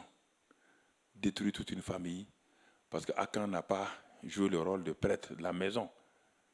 Bien-aimés frères et sœurs, on va s'arrêter là, parce que je ne suis pas venu, je suis venu pour que nous puissions simplement, je peux vous raconter beaucoup d'histoires sur ma propre vie dans ces choses-là que j'ai vécues. J'ai vu comment j'ai posé des actes terribles. En 1997-98, il y avait une onction puissante qui est venue sur ma vie. Une onction puissante qui n'était pas l'onction de guérison, mais qui était une onction qui transformait les gens. Et je ne comprenais pas ce qui m'arrivait, tellement cette onction était puissante. Il y a des moments où, quand cette onction était sur moi, je m'arrêtais là et je disais aux gens, levez-vous, on va prier maintenant. Les gens se lèvent. Et quand j'avais mon mouchoir, quand je m'essuyais, je faisais comme ça. Les gens partaient à terre. Et là, tout juste à l'angle, là, et parfois je disais aux gens, venez, sortez, venez maintenant, venez là. Et quand les gens venaient à 3 mètres, quand je lève ma main, comme ça, les gens tombaient un à un. Pam, pam, pam, pam. Ah. Mais la puissance de Dieu se manifestait. Mais un jour, à l'angle, tout juste, j'étais à l'angle là, et je prêchais. L'onction est venue tellement puissante sur moi. Mais c'était une onction qui était un revêtement. Mais mon homme intérieur n'avait pas été préparé. Une parole d'orgueil est sortie de moi. Quand la parole d'orgueil est sortie, je savais que je venais d'offenser le Saint-Esprit. Et je savais ce qui m'attendait. Dès que je suis descendu de la chair, mon poumon droit était rempli d'eau, pleurésie. 6 mois, j'étais couché. 6 mois. Ma femme me dit, mais qu'est-ce qui t'arrive? Il dit, mais je ne comprends rien. Mais j'ai mis l'église dans une situation terrible. Une église de 1000 personnes à l'époque. L'église a commencé à se déchiqueter. Les gens ont commencé à partir comme cela. Mais les gens, je ne savais pas ce qui arrivait. J'étais le pasteur de l'église, le prêtre de l'église. Et en offensant le Saint-Esprit, j'ai mis toute l'église sous un interdit. J'ai dit, mais Seigneur, il y a la guérison, les dons de guérison sont en moi. J'ai prié, Dieu m'a dit, tu n'as pas besoin de dons de guérison pour toi. Tu as besoin que je te parle. Et j'ai commencé, effectivement, à chercher la face de Dieu. Dieu m'a dit, quand un homme de Dieu est sur ses 2 pieds, il regarde toujours à l'horizontale devant lui. Et les hommes de Dieu ne veulent pas m'écouter. Je vais leur parler, ils ne veulent pas m'écouter. Alors je les mets sur leur dos. Quand ils sont sur leur dos, ils sont obligés de me regarder.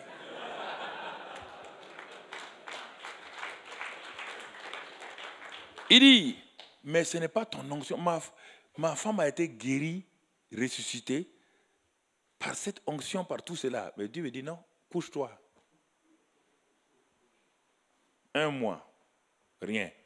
Je prie, je fais tout, rien. Quand les médecins me prennent, un médecin français, plus d'autres médecins burkinabés, des professeurs, ils ont dit à ma femme qui travaille à l'hôpital du corps médical, ils ont dit à ma femme, votre mari, on ne sait pas quelle maladie il a. C'est une pleurésie. Est-ce que c'était un cancer? C'est la tuberculose. Nous faisons tout. Ils ont écrit des cortisones. Bon, qu'ils ont prescrit ça, rien. Ils ont enlevé l'eau revenait. 4 litres, ils ont enlevé ces poumons-là. Tout se remplissait. Et quand je partais à l'hôpital militaire, quand ils faisaient la radio, les médecins me regardaient avec compassion. À l'église, personne ne savait. Donc les gens ont commencé à courir des bruits. Il a péché, il a commis adultère. Toutes sortes de... Mais c'était terrible. Terrible. Mais Tous ceux qui devaient me défendre sont devenus mes ennemis maintenant. C'était un hypocrite. Ça, c'est Job et ses amis. Il dit non, Job, tu dis que tu ne regardes pas les femmes. Tu regardes les femmes. Job dit non. Mais rien, 2 mois, 3 mois, j'étais couché. Toute la ville en parle.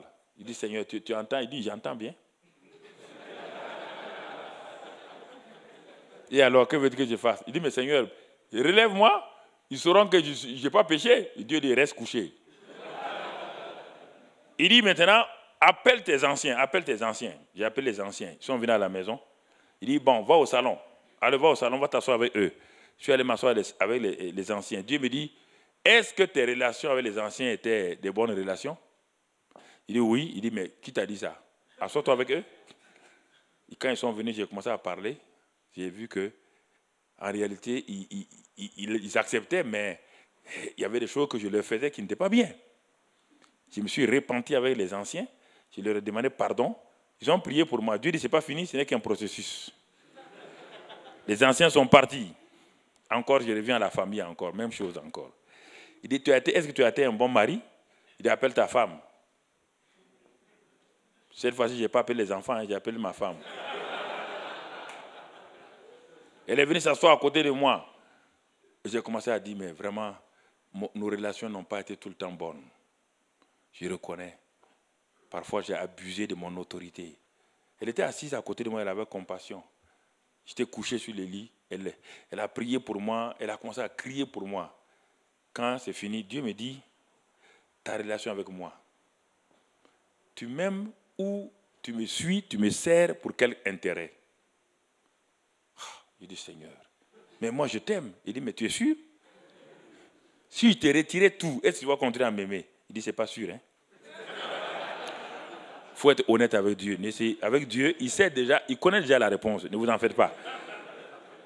Il connaît la réponse. Il ne faut pas dire, oui Seigneur. Si tu dis ça, il va te soumettre à une épreuve, tu vas voir.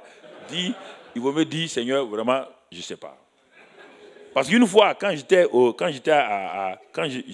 vaincu par le péché d'impurité à l'université, là aussi, il m'a posé la même question. Le pasteur a prié pour moi, pas de délivrance.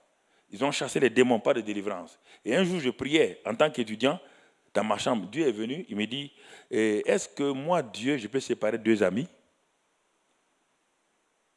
J'ai dit, mais 2 amis, ça veut dire quoi?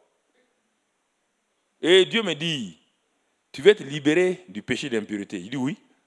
Il dit, mais si le péché d'impureté et toi, vous êtes des amis, moi je ne sépare jamais 2 amis. Il me dit, tu aimes l'impureté, oui ou non? Il dit, Seigneur, j'aime ça un peu quand même.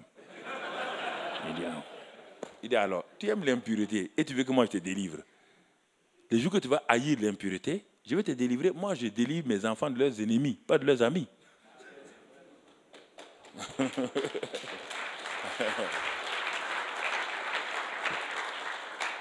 Alors, Dieu a continué avec moi jusqu'à ce que, quand il a tout fini, quand j'ai mis ma vie en ordre, il ne m'accusait pas. Il ne m'accusait pas, il ne me disait pas, tu es un mauvais garnement, tu es un mauvais pasteur.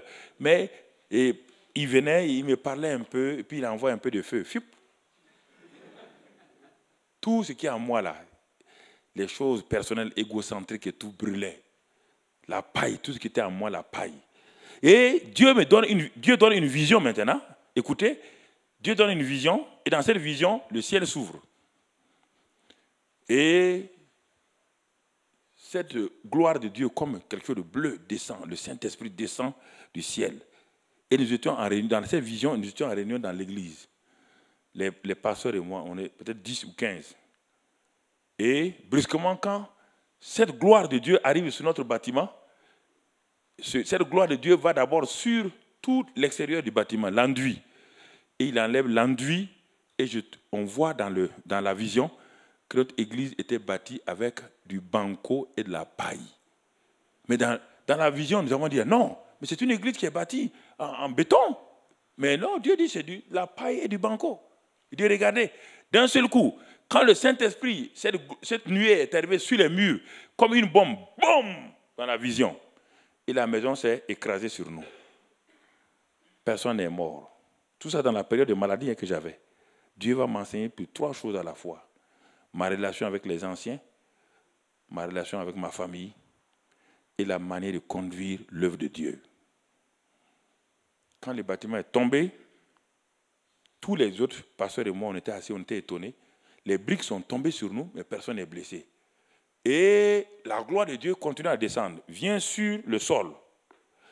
Et la gloire de Dieu nettoie toute la poussière et on voit un bon fondement très bien. Et la voix de Dieu me dit, le fondement est bon, mais la construction est mauvaise. C'est pourquoi j'ai éprouvé ton œuvre avant que tu ne meures. J'ai éprouvé ton œuvre, j'ai mis le feu. Et ce que tu as fait, regarde dans tes mains. Il ne reste que le fondement, et le fondement c'est Christ. Ce que tu as utilisé pour bâtir, c'était du foin, de la paille. Le feu est venu dessus. Et la voix de Dieu, quand nous étions découragés, on dit, mais Seigneur, après avoir fait ce beau travail, Dieu dit oui, j'ai fait comme cela pour que mes enfants aient une récompense au ciel. Si j'avais attendu ta mort, tu serais toujours sauvé comme à travers le feu, sans aucune récompense. Mais je préfère mettre ton ministère dans le feu pour que de ce feu-là sorte quelque chose que le Saint-Esprit va bâtir. Et la voix du Saint-Esprit dit, en ce même moment, je vais faire une œuvre qui ne viendra pas de vous. Je vais vous utiliser comme un canal, mais la gloire va me revenir. À partir de maintenant, tu te lèves, tu vas en Guinée pour prêcher et tu verras ma gloire. Alors j'ai dit à ma femme, je vais aller en Guinée. Elle me dit, mais comment quelqu'un peut aller en Guinée avec de l'eau dans son poumon? Il dit, Dieu m'a parlé, je vais aller en Guinée. Je suis allé en Guinée, j'ai prêché, j'ai vu des guérisons extraordinaires, mais moi-même je souffrais. Quand je finissais de prêcher, je venais me coucher. Et Satan dit, mais tu mourras, tu n'iras plus au Burkina. Et Dieu me dit, n'aie pas peur.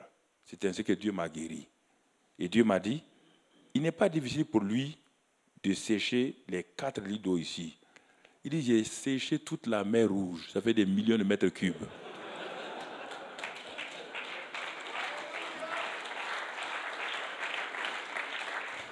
Ce n'est pas 4 litres d'eau que je ne peux pas sécher.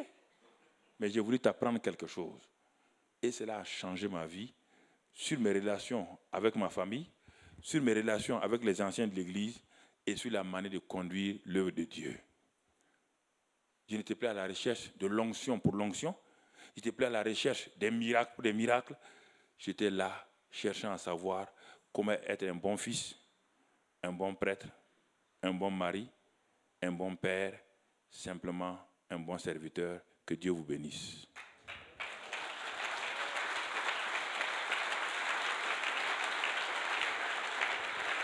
Gloire à Dieu. Alors, il y a Philippe de Kourou qui va prier.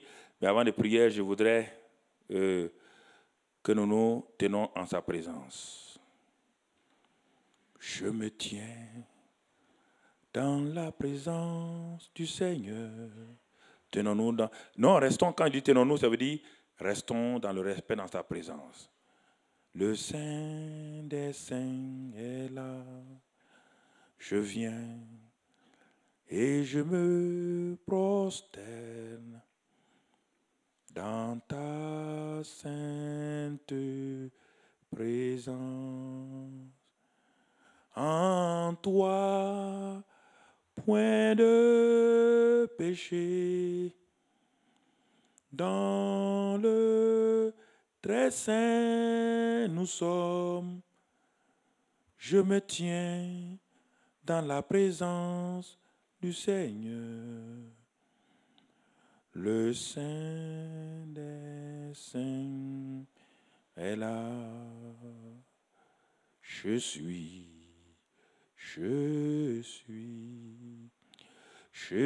au milieu de vous. Je suis au milieu de vous. Là où 2 ou 3 sont assemblés en mon nom. Là où 2 ou 3 sont assemblés en mon nom. Dis le Seigneur, je suis au milieu de vous. Je suis Je suis au milieu de vous, ton amour, ton amour. Voilà, Seigneur, ce qu'il faut à mon cœur, oui, c'est ton amour, ton pardon, ton pardon. Voilà, Seigneur, ce qu'il faut à mon cœur, oui, c'est ton pardon, ton amour, ton amour. Voilà, Seigneur, ce qu'il faut à nos cœurs, oui, c'est ton amour, ton pardon, ton pardon. Voilà, Seigneur, ce qu'il faut à ton cœur, oui, c'est lui, pardon. Dans la présence du Seigneur, maintenant, mon frère, bien-aimé du Seigneur, homme de Dieu, homme frère, vrai masculin, où as-tu manqué la coche avec le Seigneur? Le Seigneur ne t'a pas fait venir à cette forum-là pour te condamner.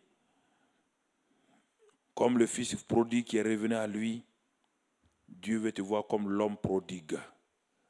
L'homme prodigue qui n'a pas su gérer sa vie, sa famille, qui n'a pas su gérer le ministère de prêtre que Dieu lui a donné, de fils, de gérant. Et le Père te dit, mon fils, cet après-midi, je suis ici. Tu as besoin que mon amour, le premier amour dans lequel tu es né, remplisse ton cœur encore. Alors c'est pourquoi, bien-aimés frères de Dieu, c'est le temps pour nous maintenant de nous présenter devant le Seigneur cet après-midi. Ne regarde pas au succès apparent que tu as reçu. Tout cela vient de Dieu. Mais ce soir, crie à Dieu. Je vais sortir de cette salle comme un père rempli de ton amour, comme un mari rempli de ton amour, comme un prêtre qui a la sagesse, l'intelligence et la connaissance pour conduire ma famille dans ta présence, pour instruire ma famille. Je veux être un gérant de tes affaires pour impacter cette génération avec les affaires du royaume. Oh, c'est le temps de crier à Dieu, dit, quand nous crions à lui, il vient à notre secours. C'est le temps maintenant, mon frère. C'est le temps de parler à Dieu.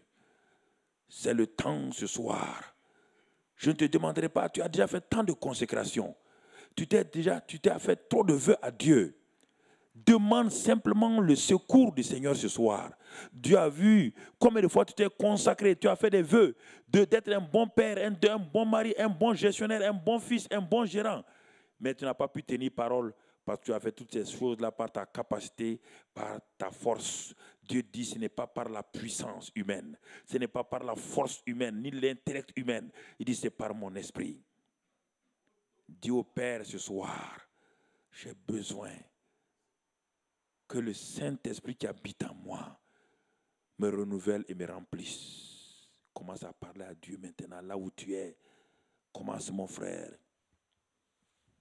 Commence, mon frère. Oh Dieu. Appelle sa présence. Esprit Saint, viens à mon secours. Mes yeux sont fixés sur le chef, le consommateur de la foi. Oui. Regarde, ce soir, le Seigneur veut te purifier. Cette attirance pornographique, cette attirance dans ta vie, cette attirance sur les choses impures, les regards impurs. Le Seigneur veut sanctifier tout cela. Il en a la capacité ce soir. Il dit, livre-toi à moi simplement. Mon enfant, livre-toi à moi. Et alors tu seras un fils mature. Tu seras un de mes gérants. Tu seras un père, un prêtre. Tu seras un mari victorieux. Jusqu'à présent, dans ces choses-là, tu n'as pas vécu dans la victoire. L'échec est là. Et mon Saint-Esprit est venu pour ce but, pour te donner la victoire. Tu peux t'avancer devant si tu veux. Tu peux venir devant simplement te mettre à genoux devant la présence du Seigneur. Et en ce temps, Philippe va venir tu peux sortir des rangs et venir devant ici ce soir-là. Et nous allons prier simplement pour que tu repartes renouvelé dans ta vie. Tu es libre de le faire, de t'avancer maintenant, ici, maintenant, mon frère. C'est la liberté qui te guide, ce n'est pas une manipulation. C'est la conviction que toi-même, tu veux repartir, transformer, changer. Et cet acte simple que tu fais est un acte de ta volonté que tu soumets à Dieu. Oui, Seigneur, je me couche devant ta face, je me prosterne. Je suis fatigué de vivre en mari vaincu, en père vaincu. Je suis fatigué d'être un prêtre qui n'affecte pas sa famille. Dis-lui cela simplement. Il le sait déjà, parle-lui, élève ta voix et parle au Père. Les hommes, quand ils crient à Dieu, leur voix monte comme des grondements, comme des torrents qui montent vers le trône de la grâce. Le trône de la grâce est là ce soir. Crie à Dieu. Oui, il a vu tes luttes, il a vu tes passions, mais ce soir, le Saint-Esprit veut transformer et changer. Le feu de son Esprit Saint veut brûler toutes ces choses impures, veut briser tous ces liens pour te libérer, pour que tu sois un fils, un père, un mari, un prêtre, un gérant parfait devant sa face. Si tu n'es pas encore marié, tu sais bien que tu vas te marier. Tu es aussi concerné, jeune homme. Ce soir-là, prends l'engagement que tu vas rentrer dans le mariage en étant déjà dans la révélation d'un bon mari, d'un bon père, un prêtre de ta famille. Oui, jeune homme, tu peux aussi te livrer au Seigneur ce soir. Tu t'es consacré, mais livre-toi. La consécration n'est pas s'abandonner entre les mains du Seigneur. Dis-lui ce soir, oui, entre tes mains, j'abandonne tout ce que j'appelle mien. Seigneur, je te livre mon être, mon esprit, mon corps. Je te livre mes ambitions, je te livre ma famille, je te livre ma réputation et ma renommée. Je te livre tout ce qui a besoin d'être posé sur l'autel. Que le feu de Dieu descende ce soir sur ma vie et accepte de brûler tout ce qui n'est pas ta gloire. Je vais repartir comme un homme nouveau, un mari nouveau, un père nouveau. Je vais être comme un prêtre nouveau de ma famille, instruire ma famille, faire le culte de famille. Je vais avoir un partenariat avec d'autres frères, 2 à 2, développer le partenariat de prière. Je vais tisser des amitiés avec d'autres frères pour que eux et moi, nous puissions former des duos de prière, des trios de prière ensemble pour impacter nos familles et nos villes et notre nation. Crie à Dieu ce soir. Crie à Dieu. Ensuite, je vais prier pour toi maintenant. Crie d'abord à Dieu, parle à Dieu. Élève ta voix et parle au Seigneur ce soir. Élève ta voix et parle au Seigneur. Que tu sois assis dans l'assemblée, que tu sois venu devant, tu peux parler à Dieu. C'est que Dieu entend toutes choses. Tu peux être assis, Dieu t'entend. Si ton cœur est honnête devant Dieu, si ton cœur est fidèle à Dieu, parle au Seigneur ce soir-là. Parle au Seigneur ce soir-là. Parle-lui. Parle-lui. Parle-lui. Parle-lui. Parle-lui. Il entend quand le malheureux crie, l'Éternel l'entend. L'Éternel t'a amené dans ce forum des hommes pour te renouveler, pour te changer. Alors, mets ta main sur ton cœur. Même que si tu es couché, mets ta main sur ton cœur et dis avec moi, Seigneur Jésus, j'en ai assez. Je suis arrivé au bout du rouleau par mes propres efforts, par ma propre force, ma propre puissance. Malgré tout cela, j'ai réalisé qu'aucun changement fondamental ne s'est opéré dans ma vie. Ce soir, je me livre à toi par un acte enfantin d'obéissance. Je ne raisonne pas sur cela. Je ne cherche pas à comprendre ni à sentir, mais c'est par un acte de volonté que je me livre à toi pour dire, Seigneur, je suis trop faible pour marcher avec toi. Mais que ta force ce soir soit ma force. Que ta sainteté soit ma sainteté. Que ta pureté soit ma pureté. Que ton obéissance soit mon obéissance. Que ta victoire soit ma victoire. Seigneur, je vais être transformé. Je vais être un fils obéissant comme toi. Tu as obéi au Seigneur. Tu as obéi à ton Père. Rends-moi obéissant, fils obéissant. Donne-moi d'être un mari, agneau et lion. Donne-moi d'être un père, agneau et lion. Donne-moi d'être un bon gérant des affaires de mon Père, car je veux opérer dans les affaires de mon Père. Je veux étendre le royaume de mon Père. J'ai essayé par moi-même, je n'ai pas pu. Mais ce soir, je me livre à toi. Dans ma faiblesse, je lève mes regards vers toi. Seigneur, je compte sur toi. Je sais que je ne peux rien faire par moi-même, mais je puis tout par Christ qui me fortifie. Toi, tu habites en moi. Ta gloire est en moi. Seigneur, me voici ce soir-là. Réponds-moi. Ne prie plus, ne prie plus. Excellent Père de grâce. Oh oui. Oh oui. Dieu en qui il n'y a aucune ombre de variation. Ces hommes ne sont pas venus à toi parce que simplement ils sont dans le sentiment. Ils sont venus à toi parce qu'ils ont tout essayé par eux-mêmes comme je l'ai fait tant d'années. Et j'ai réalisé que ma faiblesse n'était pas un problème pour toi. J'ai réalisé que mon imperfection n'était pas un problème pour ta perfection. Et que ta grâce était suffisante et surabondante. Ils sont venus devant toi ce soir. Comme tu m'as transformé radicalement. Lorsque je me suis livré à toi par un simple acte d'obéissance et de soumission de ma volonté, comme Jésus à Gethsémane.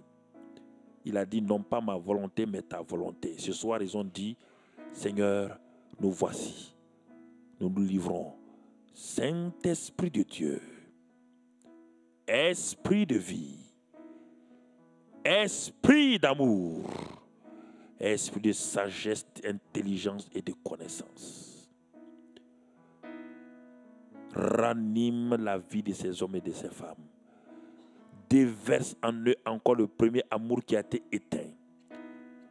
Que ce don de la flamme, de l'amour, du premier amour, remplisse les cœurs de ces hommes-là. Qu'ils retournent à la maison, que leurs femmes voient dans leurs yeux ce soir les étincelles d'amour, dans leurs paroles, dans leurs actes, dans leur comportement, dans leur attitude, que leurs femmes, leurs enfants puissent découvrir. Ces hommes-là sont des hommes nouveaux, des maris nouveaux, des pères nouveaux.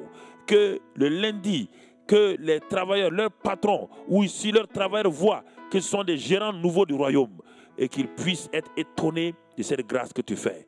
Père, certains ne sentent rien, ils n'ont pas besoin de sentir, mais c'est un acte d'obéissance à ta parole.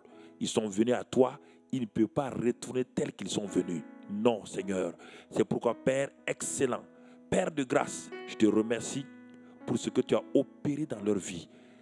Dans les jours à venir, ils vont voir cette transformation, cette paix à laquelle ils aspiraient, ce repos dans leur âme, cette joie qui dépasse l'intelligence, qui va au-delà de l'intelligence humaine. Ils vont réaliser cela. Père de grâce et d'amour, que ta grâce soit sur eux surabondamment. Merci pour tout cela. Dans le nom de Christ Jésus. Restons dans cette position. Philippe Dekourou.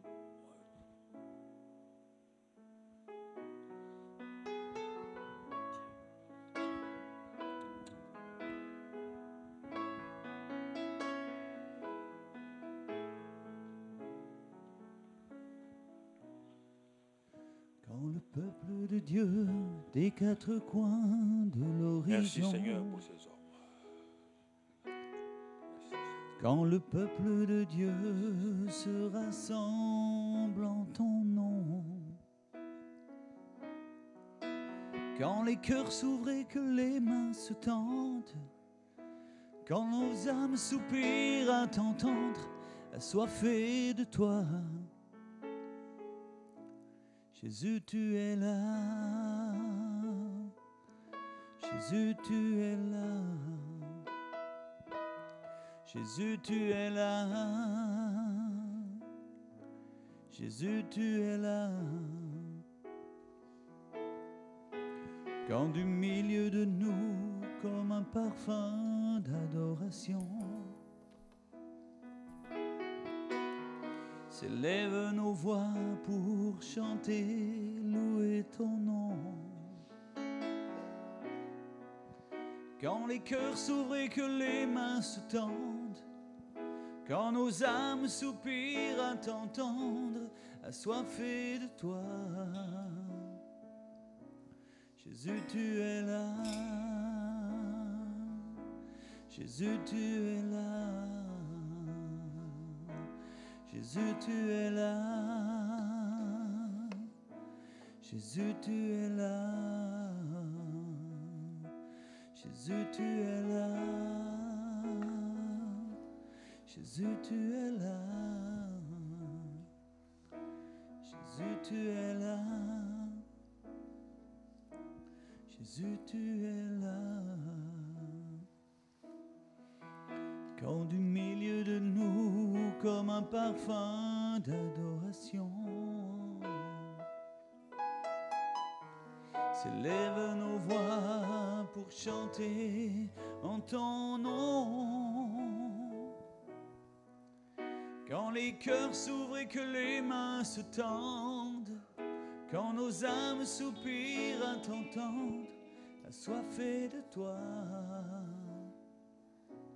Jésus, tu es là. Jésus, tu es là. Jésus, tu es là.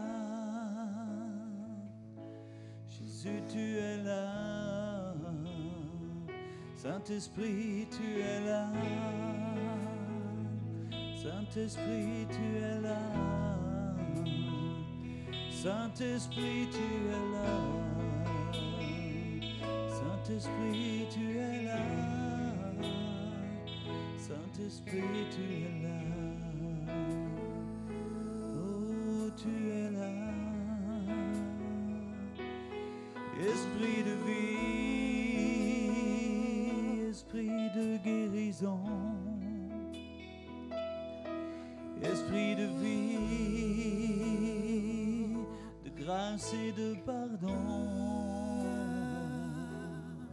Esprit de vie, esprit de guérison, esprit de vie, de grâce et de pardon. Jésus, tu es là. Jésus, tu es là. Oh Jésus, tu es là.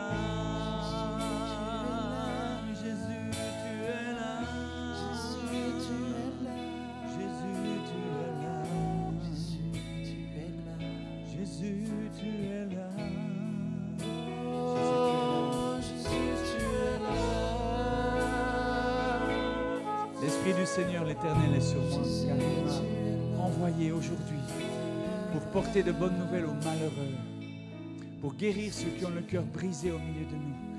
L'Esprit de Dieu veut toucher, l'Esprit de Dieu te touche, l'Esprit de Dieu te délivre de toute pensée mensongère, de toute pensée d'accusation, de toute pensée de condamnation. L'Esprit de Dieu te délivre de tout faux fardeau, de toute fausse culpabilité. L'Esprit de Dieu vient te renouveler, te toucher,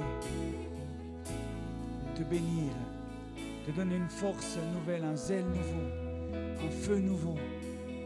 Alléluia. L'Esprit de Dieu vient briser les liens aujourd'hui.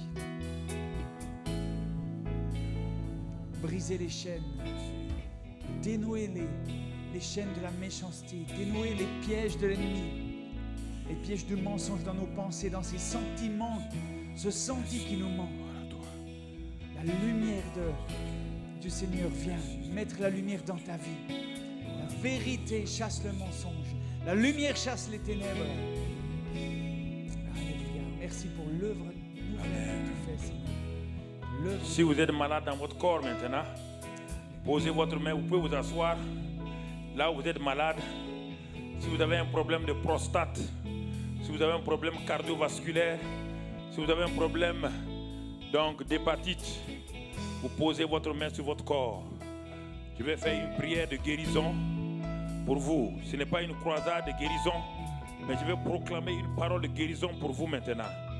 Jésus a dit que par ses meurtrissures, si vous avez des hémorroïdes, si vous avez des problèmes sciatiques, si vous avez des problèmes lombaires, la scoliose ou des douleurs lombaires, si vous avez une tumeur, ou alors si votre femme n'est pas ici, elle a une tumeur, alors tu poses ta main là où elle a mal. Et je vais prier pour terminer ce soir avant de donner le micro au MC. Excellent Père de grâce, je viens au nom de Christ Jésus contre tous ces esprits d'infirmité. Esprit d'infirmité, ce soir, c'est à vous que je parle. Vous qui tourmentez ces corps, ce soir, je vous lis dans l'autorité du nom de Christ Jésus. Je commande maintenant même, j'ordonne à cet esprit d'infirmité de libérer ses corps. Je commande maintenant à tous ces problèmes cardiovasculaires, tes problèmes de poumons, je réprime tout cela. Je commande que maintenant vous lâchez prise sur ces organes, sur les rhumatismes, les hémorroïdes. Je réprime les problèmes qui sont au niveau des nerfs. Je commande aux problèmes de sang. Je commande à tout problème maintenant, à toute maladie. Je les réprime ce soir au nom de Christ Jésus. Et Père, dans le nom de Christ Jésus, que la puissance de guérison par les meurtrissures de Christ Jésus rentre dans ses corps. Que cette hépatite C parte maintenant. Que Seigneur, ces problèmes d'hémorroïdes partent, disparaissent.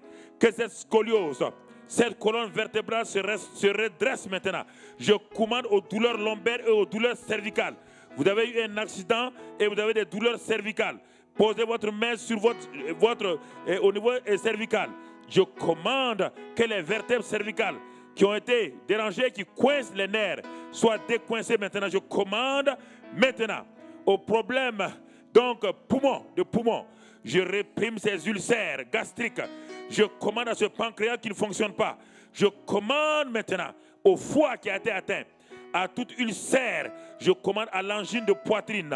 Je réprime tout cela au nom de Christ Jésus. Je commande aux problèmes de rhumatisme, d'arthrose. Je les réprime ce soir. Glaucome. Je te commande glaucome. Pression dans les yeux. Je te réprime ce soir dans le nom de Christ Jésus. Vous avez plus d'une soixantaine d'années et vous avez commencé à avoir des problèmes d'impuissance parce qu'on vous a dit que votre diabète est avancé et ça crée un problème de famille. Maintenant, posez votre main sur votre bas-ventre. Je commande à cette impuissance et dans l'intimité. Je réprime cela au nom de Christ Jésus. Je commande maintenant que tout votre corps soit restauré dans le nom de Christ Jésus. Père, je commande à tout esprit qui s'oppose, tout esprit de colère, de haine dans les foyers. Je les chasse maintenant au nom de Christ Jésus. Père, ces hommes sont venus, ils sont sous ton autorité. Que le Saint-Esprit de grâce, le Saint-Esprit de vie manifeste sa vie dans ces hommes-là. Et que toute maladie maintenant parte. Et que l'Esprit de vie qui a ressuscité Christ d'entre les morts, cet Esprit donne la vie à ces hommes et ces femmes. Merci Père ce soir, au nom de Christ Jésus. Amen. Que Dieu vous bénisse.